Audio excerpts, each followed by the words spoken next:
It started as just another night in Hollywood. The glitz, the cameras, the flashing lights, everything seemed normal on the surface, but underneath something deeper was brewing, something spiritual. Mel Gibson, the legendary actor and director known for his faith-based epics like The Passion of the Christ, was attending a charity event in Los Angeles. It was meant to be an elegant evening, a place where celebrities mingled, discussed philanthropy, and showcased their causes. But as we all know, in today's Hollywood, standing for faith, especially Christianity, comes at a cost. It began with whispers. Some attendees, well known for their outspoken atheism and disdain for religion, sneered as Mel walked by. Murmurs turned to chuckles, and chuckles turned to open mockery. A group of high-profile celebrities, famous actors, late-night hosts, and so-called intellectuals, had gathered in a corner, pointing, laughing. "Hey, Mel!" one of them shouted, his voice dripping with sarcasm. "Still talking to your imaginary friend?" The group erupted into laughter. Others joined in, some shaking their heads, others rolling their eyes. But Mel didn't flinch. He had been here before. He had faced criticism, humiliation, and outright rejection from Hollywood after The Passion of the Christ became a massive success. He knew the cost of faith in a world that prided itself on skepticism. He had heard the jeers before, the snide comments from directors, the whispers of casting agents who labeled him as a religious fanatic. But he never wavered. Then one of the critics took it further. "Why don't you prove to us that your God is real?" he sneered, grabbing a drink and taking a long sip. "Come on, say a prayer, make a miracle happen, entertain us." More laughter, more ridicule. The room seemed to close in, the tension rising. Some in the crowd who weren't participating in the mockery felt uneasy. They had seen Mel's conviction before, the way he never backed down from his faith. They had heard stories of how his belief in God had guided him through Hollywood's trials, how he had refused to compromise his values despite losing roles, connections, and even friendships. Mel could have walked away, he could have ignored them, but instead, he reached into his coat and pulled out something unexpected, a Bible. The room went silent. The energy shifted. For a moment, there was only the sound of distant music from the speakers and the faint hum of conversation from the other side of the venue. Mel lifted the Bible high above his head, his face calm, his eyes steady.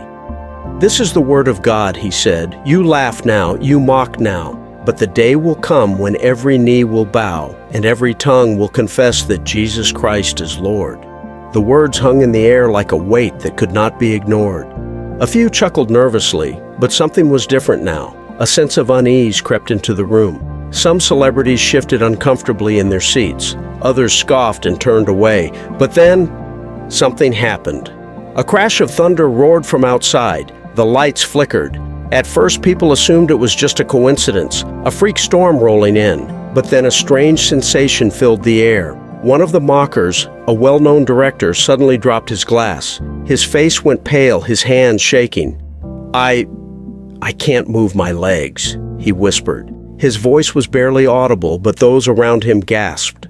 Another person, a famous talk show host known for ridiculing Christianity, grabbed her chest, her breathing shallow. "I feel something," she muttered. Panic started to spread. Some rushed to leave the room, others stood frozen in place as if overwhelmed by an invisible force. And then, something even more incredible happened. A woman in the crowd, a producer known for her atheistic views, suddenly fell to her knees. Tears streamed down her face. "I don't know why," she sobbed, "but I feel something real, something I've never felt before." Mel didn't move. He didn't gloat. He didn't say, "I told you so." He simply lowered the Bible, held it close to his heart, and whispered, "He is here." People in the room began praying, some in whispers, others in tears. The atmosphere had changed. What started as an evening of mockery had turned into a night of undeniable power. Conversations that had begun in arrogance now turned into murmurs of introspection.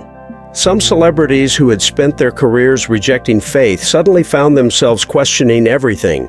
And just as suddenly as it began, the lights returned to normal. The air seemed lighter. The tension had lifted. Some of those who had mocked Mel moments earlier now sat quietly, their faces contemplative, their hearts seemingly stirred. Others slipped away, eager to forget what had just transpired, to bury the feeling deep inside before it could challenge their beliefs.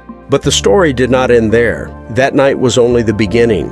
In the days that followed, strange occurrences continued to ripple outward. The well-known director who had lost feeling in his legs found himself unable to ignore what had happened.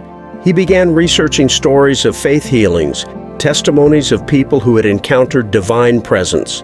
Eventually, he sought out a church, not for publicity, but for answers. The talk show host who had mocked Gibson. She canceled her upcoming segments ridiculing religious figures. She was seen speaking with a priest in a quiet cafe away from cameras.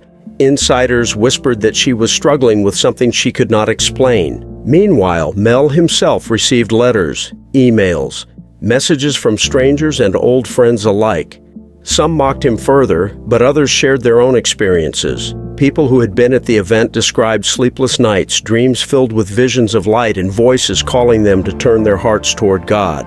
Some attendees who had once been confident in their atheism now felt a deep, unsettling doubt. And then came the biggest shock of all. One of the most vocal skeptics, a famous director known for producing anti-religious films, suddenly announced he was abandoning his next project. His reasons were vague, but those close to him knew the truth. He had seen something that night, something he couldn't explain.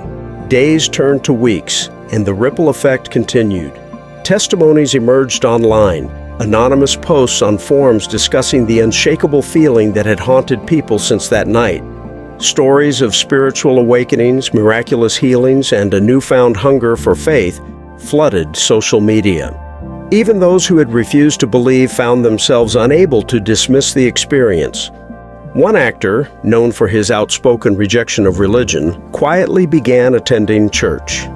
Another celebrity, once a symbol of secular Hollywood, was seen reading a Bible on set between takes. A well-known journalist who had dismissed Christianity for years suddenly found himself compelled to investigate faith-based miracles for an article he never intended to write. As time passed, the media tried to bury the story. The night was never mentioned in tabloids, no news outlet covered it. But those who were there knew what had happened, and for some, life would never be the same. Mel never sought to capitalize on the event. He never gave interviews about it or boasted about the moment. He simply continued living his faith, knowing that his role wasn't to convince but to plant seeds. The question now is, what about you? Do you believe in the power of faith? Do you believe that God still moves in mysterious ways? Because the truth is, He does, and He's calling you right now. Will you answer? If this story moved you, if you feel even the slightest tug at your heart, don't ignore it. Share this message, spread the truth, and most importantly, seek Him while there is still time. God bless.